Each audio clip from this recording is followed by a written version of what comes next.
Venons-en aux orages. 28 départements étaient placés en vigilance, dont celui de l'Eure, où ils ont été particulièrement violents. À Évreux, le centre-ville s'est retrouvé les pieds dans l'eau. Il est tombé l'équivalent de 2 semaines de pluie en une demi-heure. Myriam City et Aurore Coulon. Les habitants de cette maison ont tout perdu. L'eau a détruit l'ensemble du sous-sol. Jean-Claude, le voisin, il y a des cyclistes qui passent par là. tente d'effacer les traces de cette nuit. C'était un torrent. Il y avait à peu près 60 à 70 cm d'eau. Mais c'était franchement, c'est un cauchemar, quoi. Hier, en début de soirée, un torrent d'eau s'est engouffré sur les routes. A surpris les riverains. Plus d'1 mètre d'eau mesurée à certains endroits. Ce matin, plusieurs axes routiers ont dû être fermés. À Évreux, la violence du torrent a fait éclater le bitume. Les sapeurs-pompiers de l'Eure dénombrent 240 interventions en moins de 2 heures. 600 appels, 4 fois plus que d'habitude sur une même journée. Nous avions mobilisé les personnels un petit peu en avance. Toujours impressionnant ces phénomènes d'orage d'été qui arrivent très vite et très fort avec beaucoup de violence. Sur la zone commerciale, 5 entreprises ont été inondées. Oh là là là là. Annabelle gère ce magasin de vêtements. Voilà, les planchers, ouais, tout est blindé d'eau. Désolée, hein, ça me... En plus des pertes de marchandises, 4 salariés sont désormais au chômage technique. Perte de chiffre aussi d'affaires puisqu'on va être fermé. Donc le mois d'août commence bien. Voilà. Au plus fort de l'épisode orageux, 6500 foyers ont été privés d'électricité. Cet après-midi, de nouvelles pluies sont prévues sur le département de l'Eure. À Gérardmer, dans les Vosges, les orages étaient accompagnés de grêlons de la taille d'une balle de ping-pong. Les campings ont dû être évacués. Plus au nord, l'Eure est au nettoyage. Baptiste Guénet, Charlotte Gerbelot et Marion Fiat. À grands coups de raclette, ils tentent d'évacuer l'eau. 10 heures après le déluge, elle ne s'est pas encore retirée des rues de Tourmigny. Cet habitant a tenté de lutter contre l'inondation toute la nuit, en vain. L'eau a commencé à rentrer par la porte d'entrée, donc on a appuyé, on a mis des chiffons. Et puis là, ça a monté, puis après, et puis ouais, c'est... Jusqu'à 50 cm d'eau dans la maison et des dégâts considérables. Je suis dégoûté. Là, je suis dégoûté. Je suis écœuré, en fait. Parce qu'on perd tout.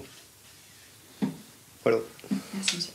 Pluie diluvienne et violents orages dans le nord et le Pas-de-Calais cette nuit et ce matin. Les pompiers sont intervenus à 400 reprises dans ces 2 départements. Depuis minuit, 19 500 impacts de foudre ont été recensés, essentiellement dans le nord et l'est de la France. Dans les Vosges, des torrents de boue ont ravagé ces routes. 70 campeurs ont été évacués. En 1 heure, il est tombé ici l'équivalent d'1 mois de précipitation. En une demi-heure, le temps que je fasse le tour, en fait, ce petit ruisseau de rien du tout avait commencé. Il y avait 10 cm d'eau là. Et puis ça a commencé à monter. Et là, j'ai fait sortir tout le monde, en fait. Après avoir passé la nuit dans un gymnase, certains vacanciers retrouvent ce matin leur tente dévastée. Le premier grêlon, il est passé là. Et puis après, il y en a eu plein. Et chaque grêlon qui touchait la toile, ça fait un trou. Mes enfants sont partis se laver les dents et en revenant, ils ont vu des tentes se faire embarquer, des gens à courir un peu partout pour essayer de récupérer ce qu'ils pouvaient dans les tentes avant qu'elles se fassent emporter par le courant. Les orages se sont poursuivis une bonne partie de la matinée. À Reims, la pluie a obligé cet automobiliste à s'arrêter sur la bande d'arrêt d'urgence en attendant la fin de l'averse. Et puis le sort s'acharne-t-il sur le terroir de Chablis? Après le gel et les crues de ces derniers mois, ce sont désormais les orages qui frappent la région. Les vignerons ne peuvent que constater l'ampleur des dégâts. Et voilà qu'à quelques semaines des vendanges, ils doivent maintenant affronter le mildiou. Hervine Blonze, Agathe Grinchamp et Élise Régaud. Et vous voyez, elle commence à brunir, elle est éclatée. Donc le jus va sortir et la grappe va être entièrement pourrie.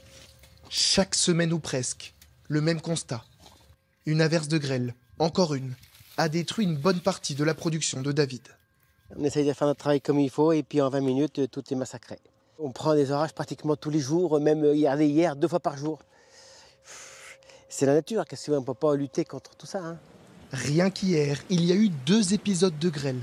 Ils se succèdent depuis plusieurs mois. Rajoutez à cela 2 périodes d'inondation en mars. Résultat, la vigne est malade.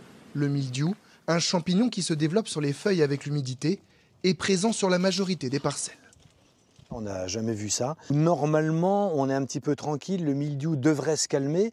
Ben là, au contraire, non, la pluie d'hier va encore multiplier le mildiou sur les jeunes feuilles, donc on va être obligé de retraiter alors que normalement, on arrivait en fin de saison. La situation est encore plus alarmante dans les parcelles cultivées en bio. La solution serait peut-être encore d'en mettre un traitement pour essayer de protéger le reste. C'est une bonne idée, je pense qu'on va le faire. Laurent et Vivien utilisent un traitement organique, pas assez efficace pour endiguer le développement de la maladie. Les graines n'ont même pas eu le temps de se développer. 70% de sa production est perdue. Et avec la pluie incessante, les rangs de vignes sont boueux. Impossible de passer en tracteur pour les entretenir. On n'a pas pu traiter comme on voulait. Donc dès qu'on loupe un traitement en bio, on a la maladie. Et quand on a la maladie, c'est un cycle sans fin. On n'arrive plus à s'en sortir puisqu'on n'a pas de produit curatif. Qu'est-ce qu'on peut faire dans ces moments-là ? Regarder et pleurer. Une année noire pour les vignerons de Chablis. La récolte des raisins commence mi-septembre. Ce sera la plus faible depuis 2016.